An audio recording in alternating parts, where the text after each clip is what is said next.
testified before them. I bear witness that there is no deity, there is no God worthy of worship except Allah subhanahu wa ta'ala, and that Muhammad sallallahu alaihi wasallam is his final servant and messenger. O you who believe, revere Allah as he should be revered, and die not except as Muslims. Tonight I want to talk about something that I'm sure will be very foreign to you. You will not relate to it at all. And the subject matter of tonight is backsliding. And before I start talking about this unfamiliar subject, I would like to recognize those people that are here with us for the first time. So if you are here for the first time, all except Brother Usman, he has permission not to stand up. Would you please stand? And just stay standing for a minute. I'm so honored to have Rushda's mom and dad with us for the first time. Would you please introduce yourself?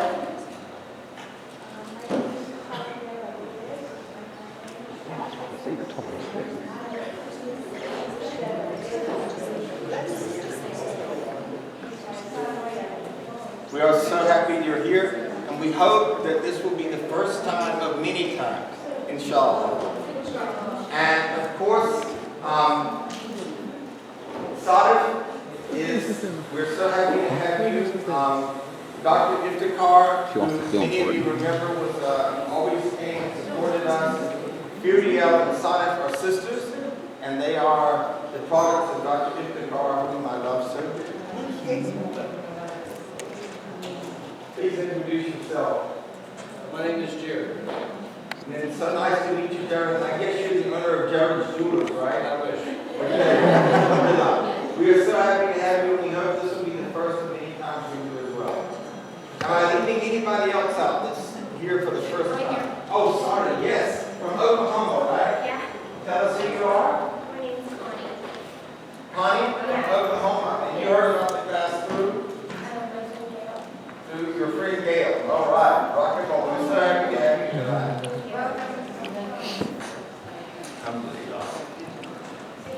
So often the prelude or the introduction to all of our meetings, I will say to you that we have a policy in ISLAM, the Islamic Society Leading American Muslims, that no one is allowed to criticize you, and if anyone criticizes you, then I'll take it up with them in the parking lot. So what I'm sort of saying, and I want to reiterate this tonight, is that the one thing I don't ever want to happen at one of our events is for someone to say something that would hurt somebody else or deter them from their practice of Islam. So, you know, I have to be the first one to say to you that I'm preaching to myself as well tonight. So I hope that we'll walk away with something that we will implement in our lives. For many of us it will be a reminder, but it's probably a reminder that we could use every morning before we roll out of bed, I think. In Surah 49 and verse 12, is clear and straight to the point. O you who believe, avoid suspicion. And when we talk about suspicion, we talk about doubt. So we say things like, well, I really doubt that person prays 5 times, or I doubt that person does this, or I doubt that person does the other thing. It's a distrustfulness. It's a questioning. It's dubious character, feelings, or shadiness. And none of these are part of the Islamic character. So it says avoid suspicion as much as possible. For suspicion in some cases is a sin. And spy not on each other, nor speak ill of each other behind their backs. Would any of you like to eat the dead flesh of his dead brother? Nay, you would abhor it. So whenever we are gossiping about someone, even if it's our own children, with an intent to speak ill of them, it is as if we are cannibals. It is the most barbaric thing that we can do, because the Quran describes it as eating a dead person. Not eating a live person, but eating a dead person. But what you're really doing is eating a dead person. So if I begin to talk about Sadia to someone here, I'm chewing her up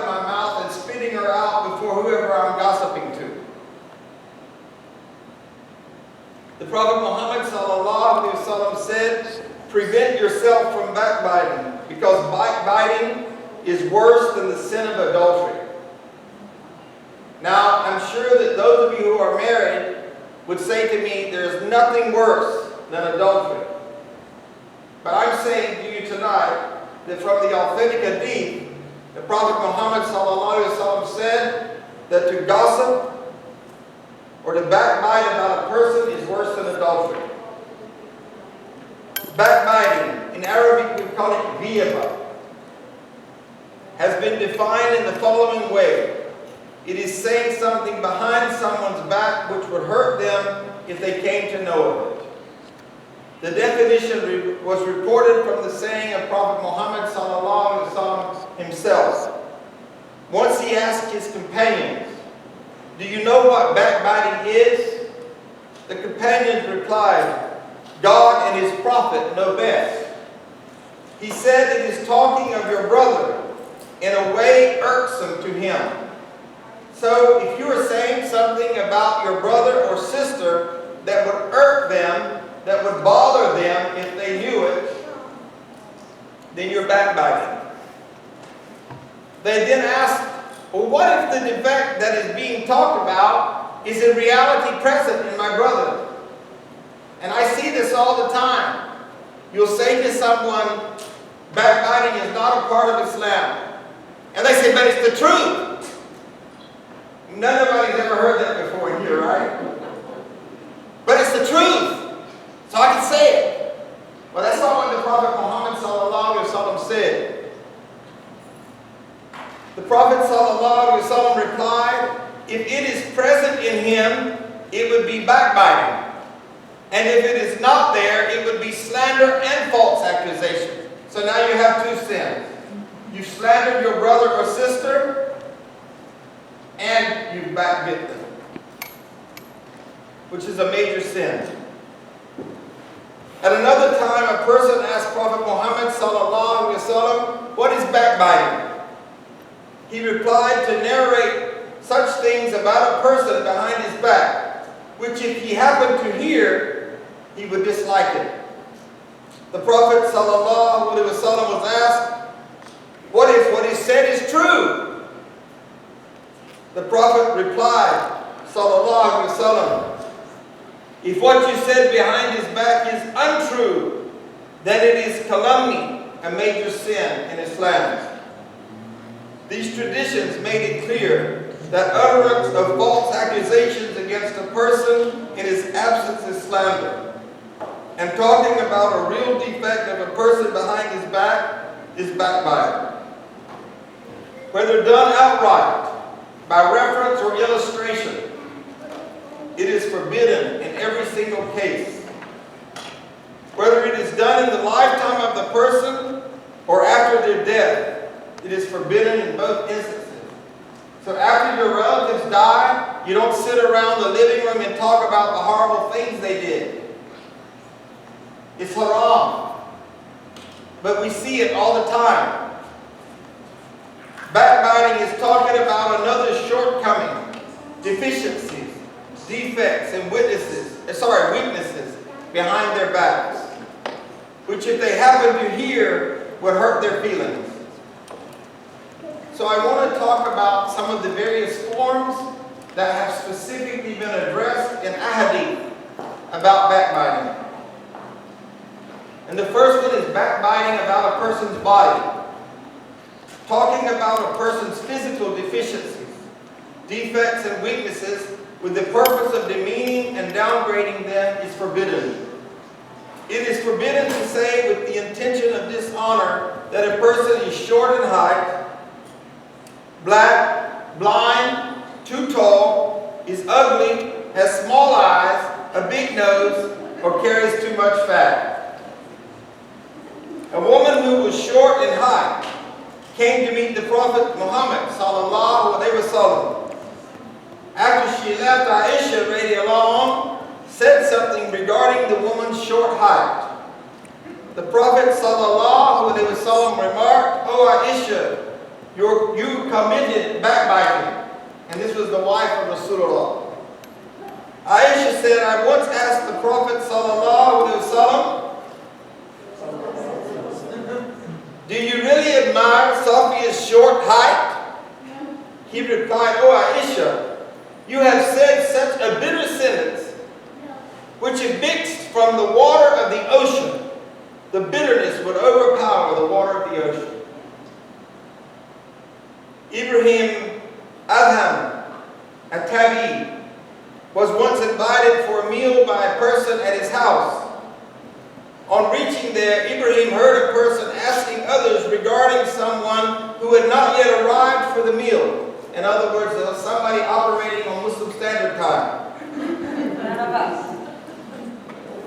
A person jokingly said, oh, that person, he is so heavy, he is so fat, that it would take him at least a couple of hours or more just to reach here. Ibrahim considered it backbiting and at once left the place, scolding himself for even going to that place. He did not eat anything for 3 continuous days. Ibrahim fasted for 3 days simply because he heard someone backbite. This points out that one should not attend gatherings where one is sure backbiting of others will occur, and if they do, it is their responsibility to stop people from committing this sin. The second one that is authenticated in the hadith is backbiting about a person's clothing with the purpose of demeaning them. It is forbidden to say that so-and-so's garment is cheap, it is too short, too long, or it is Islamically incorrect. It is all part of backbiting. Enjoining what is right and forbidding what is wrong is not achieved by broadcasting one's sins to other people. Aisha was once with the Prophet ﷺ, and she remarked regarding a woman saying her skirt is too long. The Prophet ﷺ told Aisha, throw up, regurgitate, regurgitate. When she threw up, a piece of meat came out of her mouth. The third one that I want to mention to you tonight is to talk about a person's lineage or descent with the intention to dishonor them is forbidden. It is forbidden to say that someone came from a low-class family, or his forefathers were fornicators or non-Muslims, or his forefathers used to do cheap labor. The Prophet ﷺ was once asked, who is the most noble person among us? He answered, one who fears Allah the most. All you are the children of Adam, and Adam was made out of clay. So none of us are superior to another human being. None of us should ever say anything that indicates that we are superior to any other human being. Because all of us are made from dirt. Allah does not look at your faces and your money, but He looks at your heart and your deeds. The Prophet Muhammad ﷺ said, the best persons among you are the ones who are the most knowledgeable and God-fearing, and teach people piety and stop them from committing sins, and who treat their relatives kindly. Every profession providing permissible earnings is noble. Some of us look down upon, and we even have terms. We say, oh, he is a blue-collar worker, or this or that. But every noble profession is one who is earning halal living.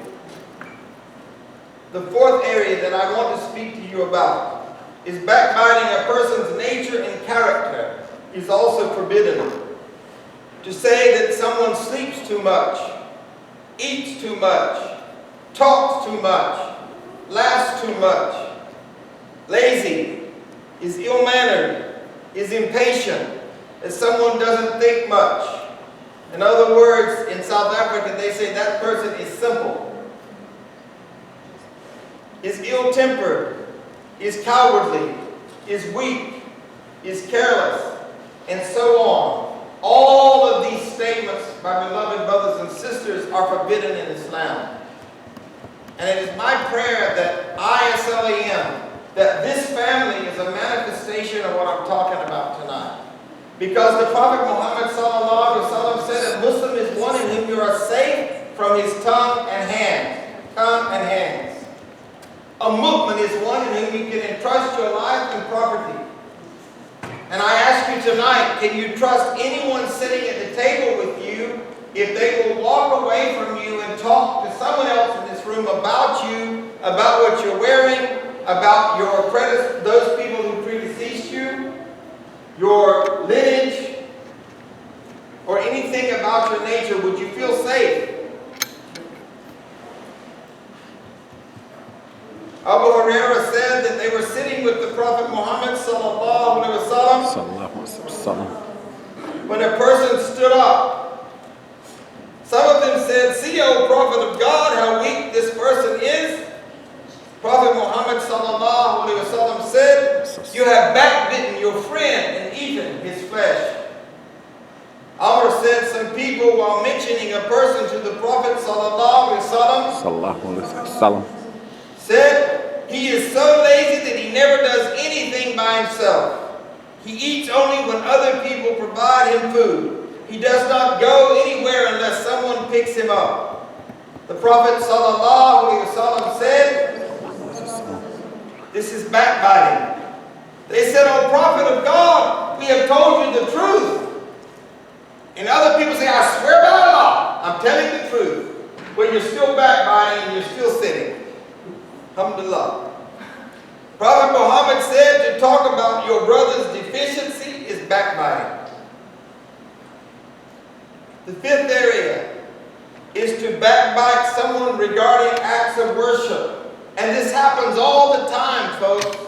And for reverts, for people who have embraced this religion, who are struggling with a new language, who are struggling to learn so much. I'll never forget 27 years ago when I embraced Islam. I didn't know that I wasn't allowed to walk in front of someone when they were praying. And I don't even remember doing it. But what I do remember is that the person cussed me out and said I was going to go to hell. To talk about a person's shortcomings regarding acts of worship is forbidden. To say someone does not recite the Quran properly or reads too fast, does not offer prescribed prayer with concentration, with khushu' and devotion, does not fast, does not go for pilgrimage, although he can easily afford to do so, does not come to the masjid, is all part of backbiting. Sheikh Sa'idi once got up to offer the night prayer of tahajjud around midnight. He saw several members of his family fast asleep. Seeing this, he remarked with pain to his father, it would be better for them to offer this special night prayer than to sleep. When his father heard this remark, he said, "My son, sleeping is far better than backbiting." So here sometimes we think we are so pious and we think we are so self-righteous, but as we are backbiting and thinking horrible thoughts about our brother and sister, then who are we really? What is really in our heart? Some more hadith. A person once came to the Prophet Muhammad sallallahu alaihi wasallam and complained against another person. The Prophet called the person to his house. When he arrived, the Prophet asked him, "Why do you hate this person?" He replied, "I am his neighbor and am unaware of all that he does. In the name of God, I have never seen him offering prayer other than the 5 obligatory prayers." The other person interrupted and said, "O Prophet of God, ask this person if he has ever seen me delaying the prescribed prayers from the prescribed time, or performing an incomplete ablution, or not performing the bending forward, the ruku'ah, or prostration, sujood, properly." When the Prophet sallallahu alaihi wasallam asked him, he said, "No, I have never seen him do any of those things." Then he said, I have never seen him fasting besides the month of Ramadan, a month in which every evil and pious Muslim fasts. The other person interrupted again and said, O Prophet of God, ask him if he ever saw me not fasting in the month of Ramadan, or disrespecting the holy month. When the Prophet asked him, he said, no, I have never seen him doing that. Then he said, I have never seen him giving money to the poor, except for the obligatory poor due.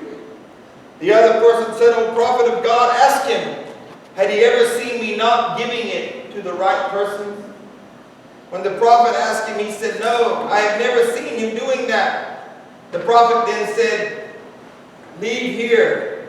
It appears he is better than you. Backbiting is an act of sin. To talk about others' acts of sin is forbidden. For instance, to say that such and such a person drinks alcohol, lies, envies others, is arrogant, is backbiting.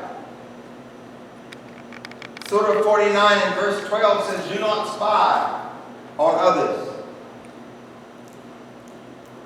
We would scrutinize our own deeds instead of watching the acts of others. Perhaps we would become more God-fearing. I often say to my students, get the telephone pole out of your own eye before you try to get the toothpick out of somebody else's eye. And I think that says it well. Most kinds of suspicion are baseless and are to be avoided. Most suspicions come from the whisper of the waswasa. The shaitan comes and suggests in our heads about our beloved brother or sister, and we buy into it and start conjecturing, and we start sinning, and we start forgetting to fear Allah. Some are crimes in themselves.